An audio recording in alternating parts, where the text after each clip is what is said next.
नमस्कार, मैं हूं संध्या। उत्तराखंड लाइव में आप सभी का स्वागत। अब खबर देखते हैं विस्तार से। निकाय चुनाव के प्रत्याशियों के चयन को लेकर बीजेपी प्रदेश मुख्यालय में चुनाव समिति की बैठक हुई, जिसमें चुनाव समिति के सदस्यों ने गहनता से मंथन किया। बीती शाम बैठक खत्म होने के बाद गढ़वाल सांसद अनिल बलूनी ने कहा कि नगरपालिका नगर पंचायत प्रत्याशियों के नामों पर मुहर लगाते हुए निगम महापौर के नामों को संस्तृति के लिए केंद्र नेतृत्व को भेजा गया है। बता दें कि बैठक में सर्वसम्मति से सभी पालिका एवं नगर पंचायत के अध्यक्ष उम्मीदवारों के नामों को अंतिम रूप दिया गया। वहीं निगम महापौर के नामों का फाइनल केंद्रीय नेतृत्व की सहमति के लिए भेजा गया है। उन्होंने कहा कि 1, 2, 3 के भीतर प्रत्याशियों के नामों की पहली सूची जारी हो जाएगी। माननीय प्रदेश अध्यक्ष जी की अध्यक्षता में रहे हैं। माननीय मुख्यमंत्री जी वर्चुअल माध्यम से हम लोगों के साथ बैठक में जुड़े हैं। हमारे भारतीय जनता पार्टी के राष्ट्रीय महासचिव जो कि उत्तराखंड के प्रभारी हैं दुष्यंत गौतम जी और सह प्रभारी रेखा जी भी बैठक में रही हैं। और सब लोगों में चुनाव को लेकर हमारी जो सभी नगर निगम की सीटें हैं और नगर पालिका और नगर पंचायत की सीटें हैं उनको लेकर विस्तृत चर्चा सब लोगों के बीच में हुई है। और लगातार पिछले 3-4 दिन से, और मैं ये कहूँ कि पिछले कई दिनों से एक प्रक्रिया भारतीय जनता पार्टी के अंदर चल रही थी, क्योंकि हमारी पार्टी ही एक ऐसी पार्टी है जो कि लोकतांत्रिक तरीके से कार्य करती है और तमाम नगर निगम के क्षेत्रों में जाके, नगर पालिकाओं और नगर पंचायतों में जाके बहुत विस्तृत स्तर पर कई हजार कार्यकर्ताओं से बातचीत के उपरांत कुछ नाम जो आए हैं उन लोगों पर चर्चा हुई है। बैठक में भी विस्तार के साथ चर्चा हुई है। खबर खटीमा से है, जहां निकाय चुनाव की अधिसूचना जारी होते ही खटीमा प्रशासन पूरी तरह से तैयारियों में जुट गया है। राजस्व विभाग, नगरपालिका, पुलिस प्रशासन, विभिन्न राजनीतिक दलों के कार्यकर्ता तथा संभावित प्रत्याशियों के साथ हुई बैठक में एसडीएम रविंद्र सिंह बिष्ट ने बताया कि निकाय चुनाव संपन्न कराए जाने हेतु प्रशासन पूरी तरह से तैयार है। उन्होंने कहा कि चुनाव आयोग से प्राप्त कार्यक्रम के अनुसार आज से दिसंबर से नामांकन पत्रों की बिक्री शुरू कर दी जाएगी। वहीं नामांकन 30 दिसंबर तक स्वीकार किए जाएंगे। 31 दिसंबर 1 जनवरी को नामांकन पत्रों की जांच होगी। 2 जनवरी को नाम वापसी के बाद 3 जनवरी को चुनाव चिन्ह जारी कर दिए जाएंगे। उन्होंने बताया कि 23 जनवरी को निकाय चुनाव हेतु मतदान कराया जाएगा तथा 25 जनवरी को मतगणना की जाएगी।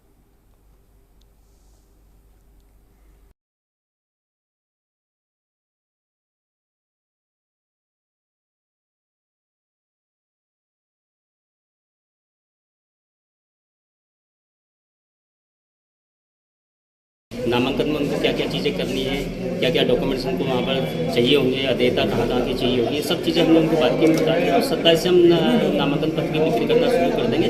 27 से 30 तक हम नामांकन स्वीकार करेंगे और 31 और 1 को इसकी स्क्रूटनी होगी। 2 तारीख को हम विड्रॉल होगा इनका और 3 तारीख को प्रतीक चिन्ह आवंटन कर देंगे। 23 जनवरी को वोटिंग होगी और 25 जनवरी को काउंटिंग की प्रक्रिया होगी। जो हमारा नामांकन है वो हम एसडीएम कोर्ट खटीमा में कर रहे हैं और काउंटिंग वगैरह की प्रक्रिया डिस्पैच। उत्तराखंड सरकार ने प्रदेश से सभी मदरसों के सत्यापन की ही साथ ही जांच के आदेश दे भी दिए हैं। मदरसा बोर्ड के अध्यक्ष समूम काशमी का कहना है कि प्रदेश में बिना रजिस्ट्रेशन के चल रहे मदरसों की जांच पड़ताल कराई जा रही है। इसमें मदरसों की फंडिंग से लेकर बच्चों के जन्मस्थान तक पूरा ब्यौरा खंगाला जाएगा। कोटद्वार में मीडिया को दिए अपने एक बयान में उन्होंने कहा कि सीएम धामी के इस पहल का स्वागत किया जाना चाहिए कि मदरसों का भौतिक सत्यापन होना चाहिए ताकि वहां के संचालन से लेकर दूसरी गतिविधियों को पता लगाया जा सके।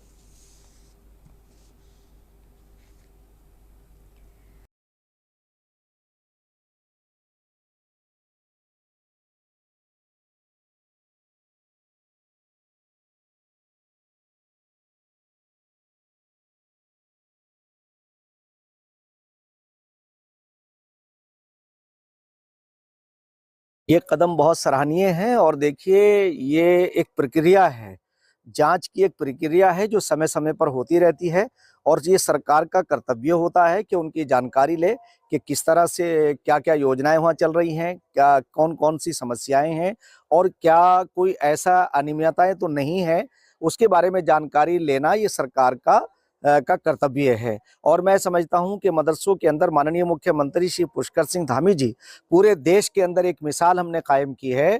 कोटद्वार में खुलने जा रहे सेंट्रल स्कूल का श्रेय लेने की भाजपा और कांग्रेस के बीच होड़ मची हुई है। भारतीय जनता पार्टी के नेताओं ने एक और जहां सेंट्रल स्कूल को कोटद्वार में स्वीकृत कराने के लिए सांसद अनिल बलूनी को इसका श्रेय दिया है, तो वहीं दूसरी ओर कांग्रेस इसके लिए पूर्व मंत्री सुरेंद्र सिंह नेगी और पूर्व मुख्यमंत्री हरीश रावत को इसका श्रेय दे रहे हैं। ये जो सेंट्रल स्कूल की बात बार बार भारतीय जनता पार्टी की लीडरशिप कर रही है, ये हरीश रावत जी के ज़माने में स्वीकृत किया गया था और ये सेंट्रल स्कूल की देन सुरेंद्र सिंह नेगी की देन है। सुरेंद्र सिंह नेगी जी के ज़माने में जब वो मंत्री थे उन्होंने इसको कराया था। अब काम कोई करता है, श्रेय कोई ले जाता है, तो जबरदस्ती श्रेय लेने वाली बात है। सतपुली में लगातार कांग्रेस का कुनबा बढ़ता जा रहा है। लगातार विगत एक सप्ताह से काफी बीजेपी के सदस्यों के साथ कई लोगों ने कांग्रेस की सदस्यता ग्रहण की है। भाजपा युवा नेता और पूर्व प्रधान सतपुली जगदम्बा डंगवाल के कांग्रेस ज्वाइन करने के बाद लगातार कांग्रेस का कुनबा बढ़ता जा रहा है। वहीं उद्योगपति जितेंद्र चौहान, संजय कुकरेती, अंचलानंद डोवरियाल, धनीराम धस्माना और उनके साथ कई अन्य लोगों ने भी बीजेपी छोड़कर कविंद्र इस्टवाल प्रदेश महासचिव की उपस्थिति में कांग्रेस की सदस्यता ग्रहण की है। कांग्रेस के सदस्य लेने वाले लोगों ने बीजेपी में परिवारवाद को बढ़ावा देने का आरोप लगाया।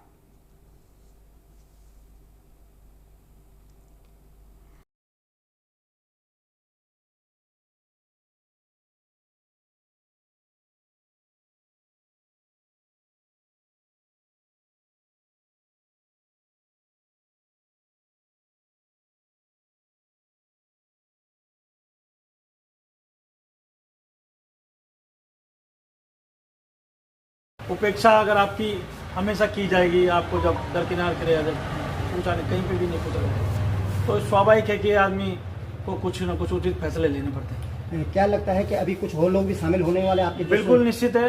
अभी बहुत बड़ी टीम आप कुछ दिनों के बाद देखेंगे कि कांग्रेस में नामांकन शामिल होंगे हमारे कई लोग, दिग्गज लोग। यहाँ पे क्या लगता है नगर पंचायत चुनाव होगा तो उस समय कांग्रेस का और भाजपा का कहीं ना कहीं टक्कर माना जाएगा? निश्चित रूप से मैं आपको विश्वास दिला सकता हूँ कि कांग्रेस इस नगर पंचायत सतपुली की सीट को फतेह करने के लिए जारी है और ये मुझे पूर्ण विश्वास ही नहीं, पूर्ण आशा भी है। अल्मोड़ा जिले की पर्यटन नगरी रानीखेत विधानसभा में राजकीय इंटर कॉलेज चौमुघार के 9वीं कक्षा की छात्रा बबीता परिहार का सामान्य ज्ञान प्रतियोगिता में प्रथम स्थान मिलने पर प्रशासन ने उसे 1 दिवसीय संयुक्त मजिस्ट्रेट बनाया। 9वीं की छात्रा बबीता परिहार सरकारी वाहन से संयुक्त मजिस्ट्रेट कार्यालय रानीखेत पहुंची, जहां उन्होंने जन समस्याओं को सुना और प्रशासनिक कार्यों का अनुभव लिया। भाजपा महिला मोर्चा कुमायूं संयोग बिमला रावत संयुक्त मजिस्ट्रेट रानीखेत को राजकीय विद्यालयों में की भांति आशा किए विद्यालयों के छात्रों का 20 इस प्रकार की सामान्य ज्ञान प्रतियोगिता की मांग को लेकर ज्ञापन सौंपा। उन्होंने कहा कि रानीखेत शहर में सिर्फ 3 national inter college, mission inter college, Khirkhet inter college है जो राज्य सरकार से अनुदान प्राप्त है।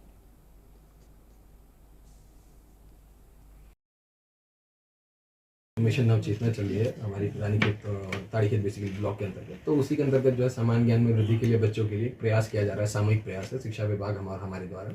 तो उसमें बच्चों को प्रतिदिन जो है 5 क्वेश्चंस भेजे जाते हैं असेंबली में, उसकी एक मासिक मंथ एंड में जो है परीक्षा ली जाती है। तो इस बार प्रथम बार ये परीक्षा ली गई।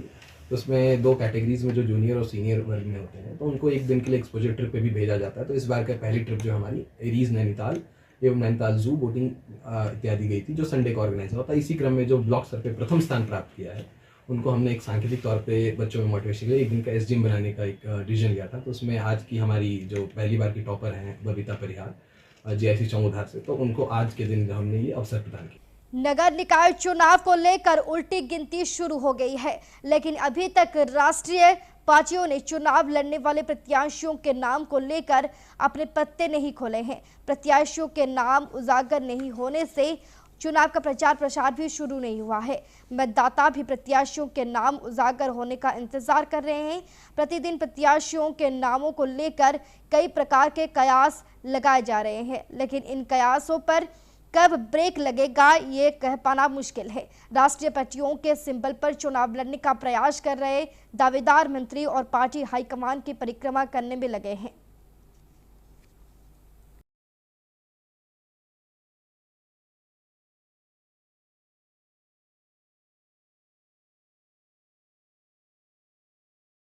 काशीपुर में जिला विकास प्राधिकरण के उपाध्यक्ष जय किशन ने अवैध कॉलोनियों को लेकर सुनवाई की। पिछली बार के मामलों में उन्होंने अधिकारियों से फीडबैक ली और जिन कॉलोनियों के ध्वस्तीकरण के विषय में अधीनस्थ अधिकारियों को निर्देशित किया था उसके विषय में जानकारियां जुटाई। प्रेस से वार्ता करते हुए जय किशन ने बताया कि आज भी उनके द्वारा 10 मामले सुने गए हैं, जिसमें से एक कॉलोनी के ध्वस्तीकरण के आदेश पारित किए गए हैं। उन्होंने सख्त लहजे में कहा कि अगर कोई भी भूमाफिया भोली भाली जनता को अवैध कॉलोनी बेचकर गुमराह करता है तो उसके विरुद्ध वैधानिक कार्रवाई की जाएगी। साथ ही उन्होंने कहा कि वह समय समय पर जाकर कॉलोनियों पर निरीक्षण करेंगे।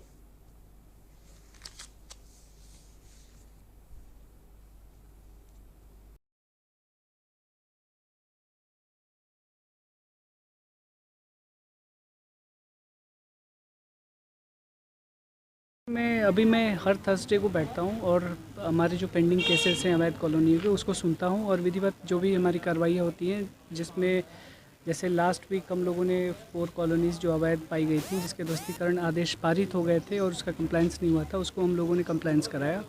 आज नॉर्मल हमारा कोर्ट था जिसमें हम लोगों ने 10 केसेस सुने हैं और 1 में ध्वस्तीकरण के आदेश पारित किए। श्रीनगर सीट सामान्य महिला आने के कारण भाजपा के साथ ही कांग्रेस में भी दावेदारों की संख्या बढ़ती जा रही है। ऐसे में ब्लॉक प्रमुख भवानी गायत्री का कहना है कि उनकी ओर से पहले ही दावेदारी थी, लेकिन अब महिला सीट आने से दावेदारी और मजबूत हो गई है। उन्होंने कहा कि भाजपा से जनता के साथ साथ कार्यकर्ता भी नाखुश हैं, जिसके कारण लगातार भाजपा कार्यकर्ता कांग्रेस में शामिल होते जा रहे हैं, जिससे कांग्रेस मजबूती से निकाय चुनाव लड़ेगी और सभी सीटों की जीतेगी। उन्होंने कहा कि सतपुली से भाजपा के कोटद्वार चेहरा जगदम्बा भाई पूरे युवाओं के साथ कांग्रेस में शामिल हुए। ऐसे ही अन्य पार्टियों से लोग विमुख होकर कांग्रेस का दामन थाम रहे हैं। कांग्रेस पूरे प्रदेश में निकाय चुनाव में अपना परचम लहराएगी। तो क्या समस्याएं बहुत हैं। एक तो सबसे पहले हमारे श्रीनगर में जो यात्रा सीजन के टाइम पे ट्रैफिक होता है उसकी समस्याएं हैं। जब बरसात के टाइम पे नालियों की तो बहुत ही ज़्यादा समस्या है जो मैंने देखी भी है अपने सामने। तो हमारे मन में हर टाइम ये रहता था कि ये नालियों का समाधान हो। तो उस चीज़ की समस्या है। एक तीसरी बात यह है कि कूड़ादान है, जहाँ पे वो कूड़ा फेंका गया है वहाँ के लोग बहुत ही ज़्यादा परेशान रहते हैं। श्रीनगर के गर्मियों के टाइम पे तो सांस लेना भी बहुत मुश्किल हो जाता है। सिविल लाइन है, जहाँ जहाँ सिविल लाइन नहीं पहुँच पाई, हमारा उद्देश्य रहेगा कि वहाँ हम सिविल लाइन की व्यवस्था हो। देखिए, दावेदारी हमारी पहले से ही थी। ये सीट चाहे जो भी हो, पर हमने दावेदारी पहले से ही रखी थी कांग्रेस पार्टी की तरफ से। और हमारे पर्यवेक्षक जी आए गुनसोला जी, तो मैंने वहाँ पे भी दावेदारी उनसे भी पेश की है कि अगर मुझे हाईकमान टिकट देती है कांग्रेस पार्टी से तो मैं श्रीनगर की जनता की सेवा करने के लिए तत्पर खड़ी रहूँगी। देखिए, अब ये सीट हमारी कांग्रेस का, मुझे ये लगता है श्रीनगर कांग्रेस का गढ़ है। पहले भी महिला सीट श्रीनगर में कांग्रेस की थी और अभी भी महिला सीट हमारे कांग्रेस की ही आएगी वहाँ पे। हरिद्वार में गोरखा समाज का वन भोज कार्यक्रम धूमधाम से आयोजित हुआ है। यहाँ बैरागी कैंप में गंगा किनारे हरिद्वार और अन्य जिलों से आए नेपाली मूल के लोग बनभोज में शामिल हुए। बनभोज कार्यक्रम में पिछले कई सालों से हरिद्वार में आयोजित कराया जा रहा है, जिसमें नेपाली मूल के लोग नेपाली व्यंजनों का लुत्फ उठाते हैं। साथ ही नेपाली परिधान और संस्कृति की झलक भी कार्यक्रम में देखने के लिए मिलती है। बनभोज कार्यक्रम में महिलाएं, बच्चे, बूढ़े सभी वर्ग के लोगों ने बढ़ चढ़कर हिस्सा लिया। हरिद्वार के व्यापारी नेता कमल बड़का ने जानकारी दी कि इस आयोजन की शुरुआत 50 साल पहले की गई थी।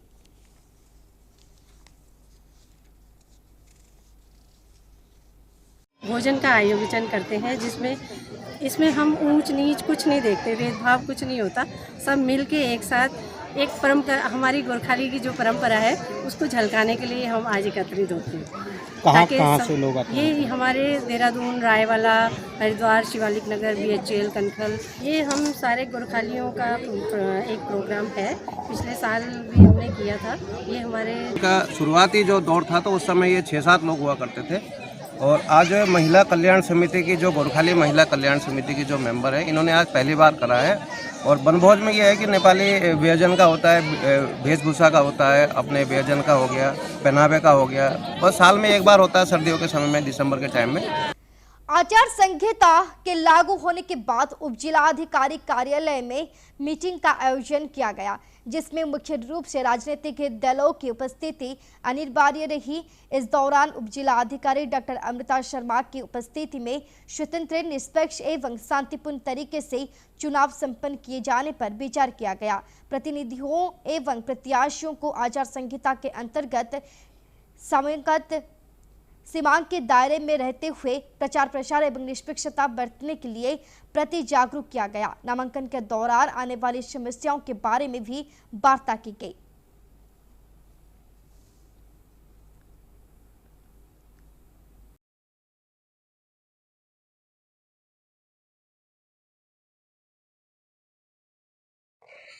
जैसा कि आप सभी को विदित है कि आदर्श आचार संहिता लग चुकी है, तो इसी क्रम में पॉलिटिकल पार्टीज के साथ आज बैठक बुलाई गई थी। उनको आदर्श आचार संहिता के संबंध में सेंसिटाइज किया गया है और उनको बताया गया है कि जो भी हमारे आदर्श आचार संहिता के अंतर्गत जो भी नियम है उनको फॉलो किया जाना है। इसके अतिरिक्त उनको नाम निर्देशन प्रपत्रों के संबंध में भी जो भी जानकारी दी जानी थी वो सारी सूचनाएं दी गई हैं और उनका व्हाट्सएप ग्रुप भी बनाया जा रहा है कि समय सारी सूचनाएं उन तक पहुंचती रहे।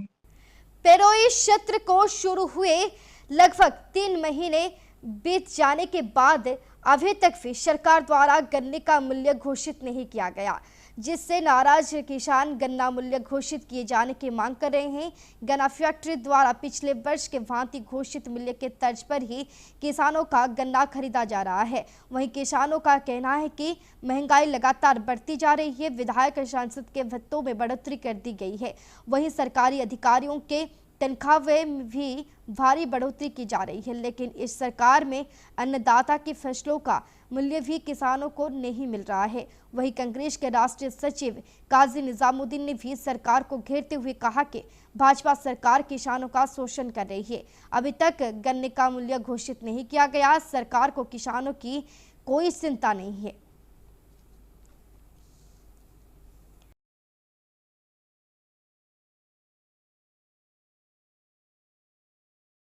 अब की बार हम अधिकांश नगर पालिकाएँ, नगर पंचायत और मेयर सब जीतेंगे, क्योंकि जनता में माननीय मोदी जी को लेकर, माननीय मुख्यमंत्री जी को लेकर और जो कार्य हमारे केंद्र सरकार और प्रदेश सरकार के उनसे लेकर संतुष्ट है।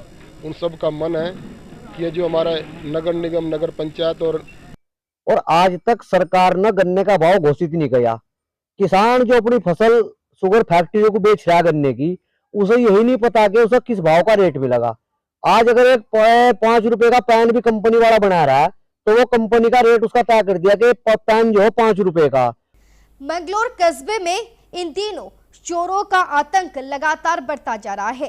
ताजा मामला मंगलोर कस्बे में स्थित श्री दिगंबर जैन मंदिर का है, जहां चोरों ने चोरी की घटना को अंजाम दिया और मौके से फरार हो गए। बताया जा रहा है कि चोरों ने मंदिर का ताला तोड़कर लाखों रुपए की कीमत की मूर्ति, कलश, चक्र, छतरी और थाल समेत कीमती सामान पर हाथ साफ किया है। इतना ही नहीं, अज्ञात चोर मंदिर में लगे सीसीटीवी कैमरे की डीवीआर भी अपने साथ ले गए। सुबह के समय जब क्षेत्र के लोग पूजा अर्चना करने के लिए जैन मंदिर में पहुंचे तो मंदिर के गेट का ताला टूटा हुआ देखकर उनके होश उड़ गए। जब उन्होंने मंदिर के अंदर जाकर देखा तो मंदिर का कीमती सामान गायब मिला।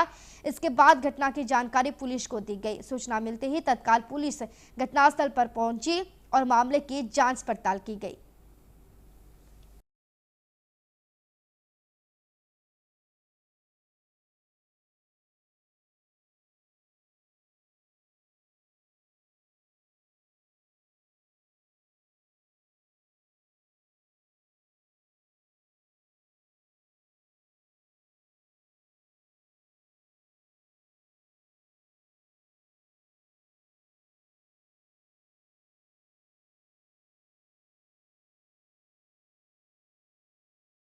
मॉर्निंग में जैसे ही पुलिस को सूचना मिली तो चीज़ें हमने फील्ड यूनिट अपनी FSL ये सारी चीज़ें फील्ड पे बुलाई हैं, वो अपनी एविडेंस कलेक्ट कर रहे हैं।